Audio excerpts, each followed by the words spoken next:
Is it too early to know what kind of team you have? Just 2 games in, I know folks are already knowing what kind of team you have. Isn't it way too early for that? I think it's not too early to have an idea, but it's probably too early to know exactly what you have. I mean, we've certainly got to do many more things to probably put us in a position where we establish more of an identity of who we are. But you know, there's from my standpoint, you know, we didn't really play well in either exhibition game and didn't play great against Louisiana Monroe. But you know, I did like how our guys responded on the big stage against Duke. So I'm excited. I'm excited about where we're headed. I'm not thrilled about where we're at, but I do see a lot of potential. How much do you use a game like that Duke game to kind of, as a barometer early on, to see where your team is versus one of the other top teams in the country? Well, I think you can use it as a barometer because, you know, there's no question Duke will be, you know, a top 5 team, you know, when it's all said and done.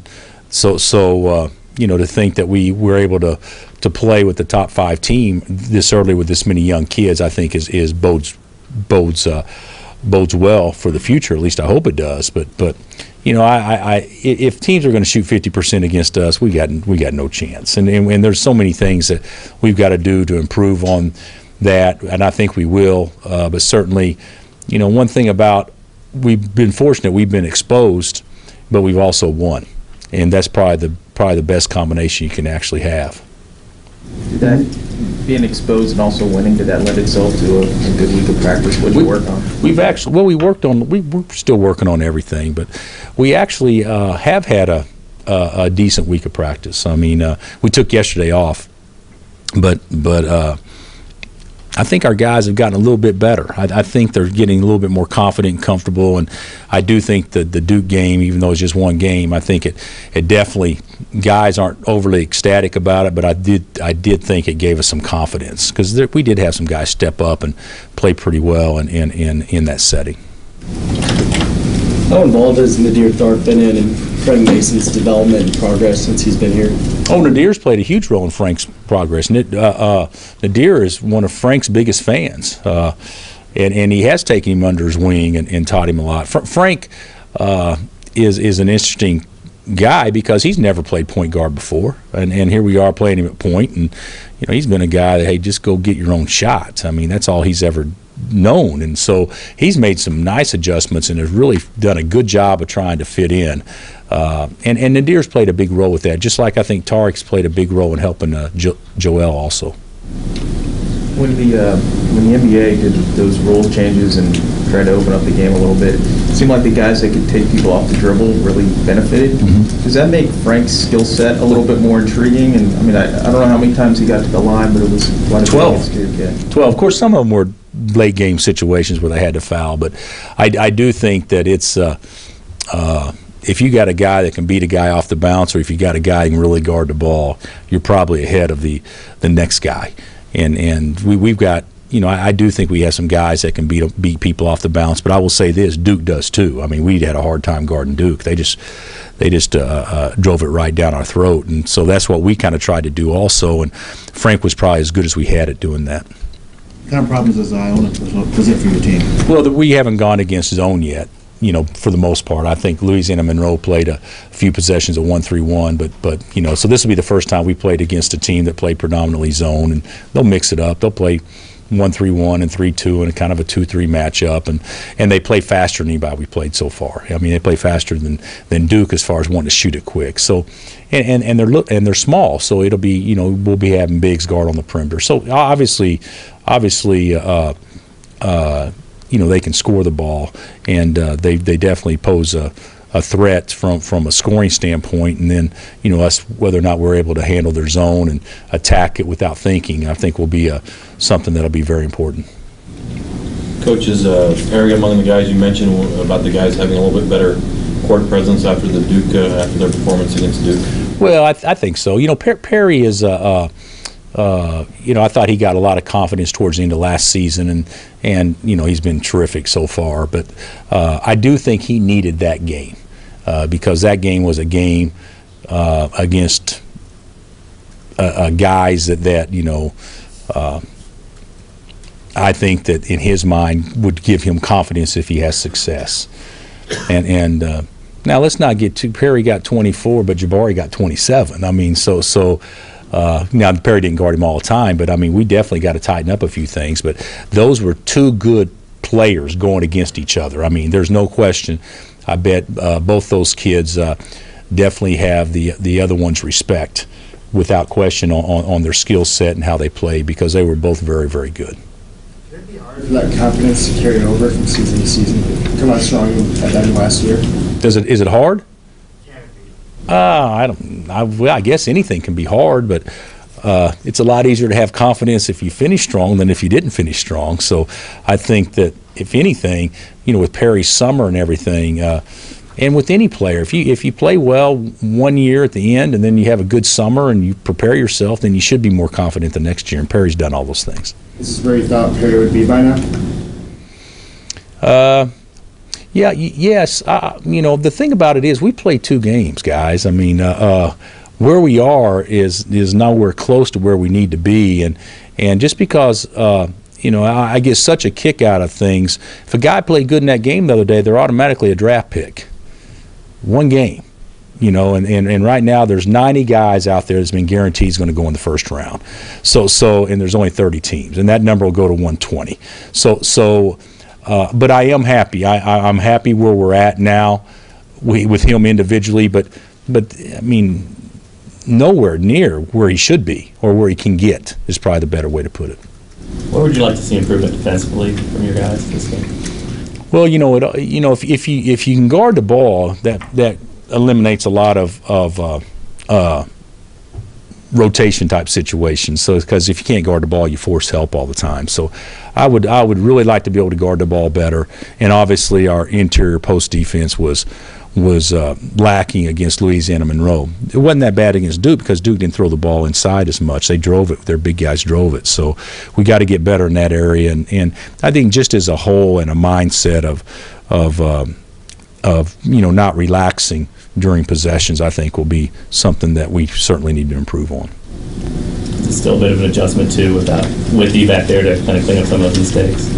Yeah, we miss Jeff. There's no question we miss Jeff. Of course, if the rules were the way they are last year, where they are last year, the way they are now, we would have been called for a foul before they ever got to Jeff. So that really would have taken away a lot of Jeff's shot blocking opportunities probably. But we miss that. But I'm hopeful that Joel can become a more efficient rim protector. I think he's got it in him to do so.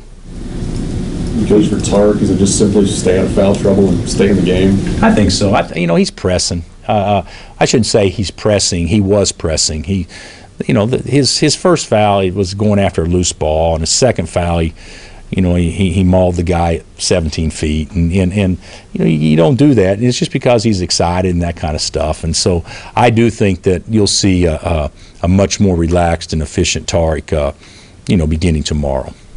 Coach, coming off of last year where you pretty much had your rotation set, at least the starters with 4 seniors and Ben McLemore for most of the year, how is it, I guess, stressful for you to have such a talented, deep rotation and trying to find minutes for all these guys? Well, it's not, from starting standpoint, I'm pretty happy with who we're starting. So, that's no stress on that at all. I would say if you call it stressful, I'd say it's a good kind of stress. At least you have options. There's a lot of people out there who don't have options. So, but do we know what we're going to do 1 through 8 or 1 through 9? No, we don't. We don't know that yet. A lot depends on Connor and Andrew and Brandon to see how, because all those guys can't play, to see how all those guys kind of develop. But even though a couple played limited minutes, we played 7 freshmen the first half the other day against Duke, if I'm not mistaken. So, even though limited minutes, that's pretty good experience for all those kids. And I do think that it'll kind of clear itself out, and we'll become more comfortable with that. But there's been many years where we weren't comfortable with our rotation until conference play. It's just that you don't remember it because you remember how the season ends, and you forget about how it starts. But so this isn't anything that unusual at all. We do probably have more guys than what we've had, though. Back, how far back do you have to go where players didn't use their hands a lot on defense and it just wasn't that big a part of the game? I don't know. I don't know, probably back. I know, you know, when I played, I very rarely ever fouled because I wasn't quick enough to get it up against anybody. So I naturally played off the whole time. But I do think, from my standpoint, it's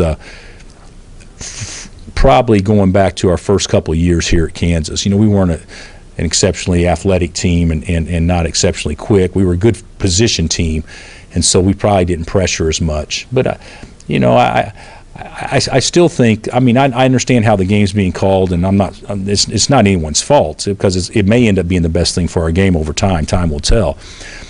But to me, it's not the stoppages on the ball that have been kind of frustrating. To me, it's the touch fouls away from the ball that I didn't know was even an emphasis this year. You know, I know we're cleaning up, you know, off the ball contact and chucking cutters and freedom of movement, but it seems like to me there's been a lot of very ticky-tack things called, which I think the officials, I mean, it's like this. How do you call, I mean, how do you tell your team that we're a great finesse team and we're also the most physical team?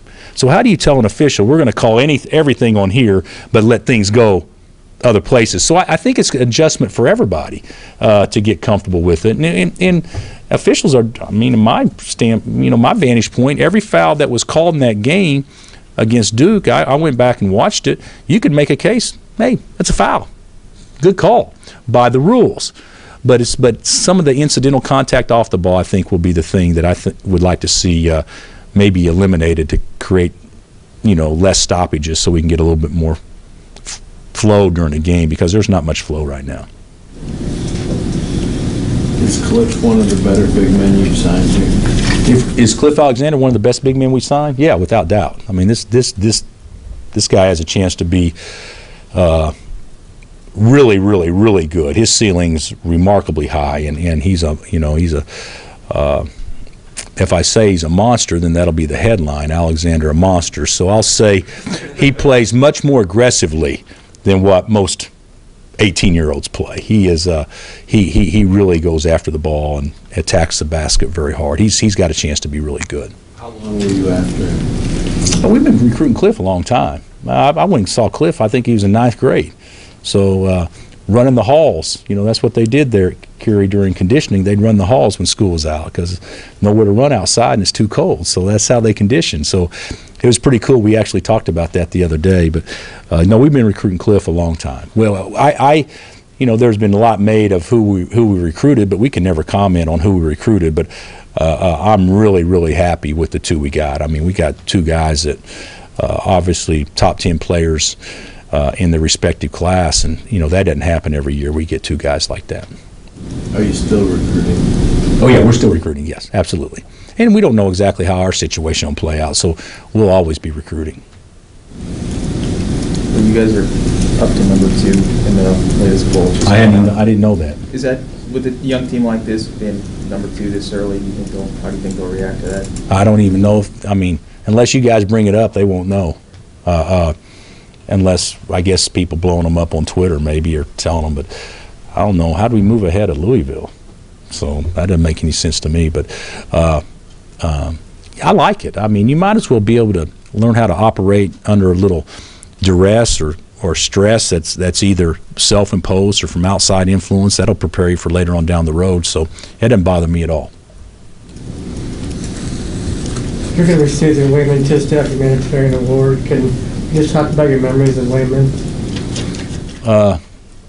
Well, I've known Wayman since he was finishing his sophomore year and I was a junior, finishing my junior year. I'm a year ahead of Wayman, and of course he's the best player ever to come out of Oklahoma, hands down, and arguably as you know, great a freshman as that our sport has ever seen that could play. I mean, nobody did well. He's a first freshman ever, first team All-American and all that stuff. He was great.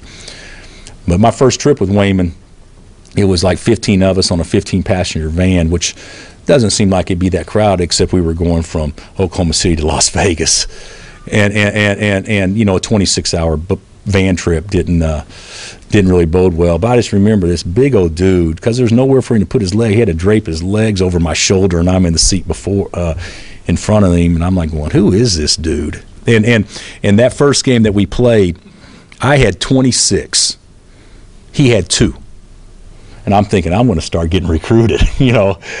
And not one coach spoke to me, and he had like a wedding reception line waiting to say, hey, great game, Wayman. So I knew then what the difference was between potential and actually, you know, having one decent game against bad competition. So, but he was a special guy. Nobody lit up a room more than him. He changed the mood of a building, let alone a room. I mean, he was probably had as much personality, as much charisma as anybody that I've been around, period, and certainly did more for our sport where I'm from than anybody ever has. And even people that met him later on in life when he's doing his music or whatnot, they all felt the same way.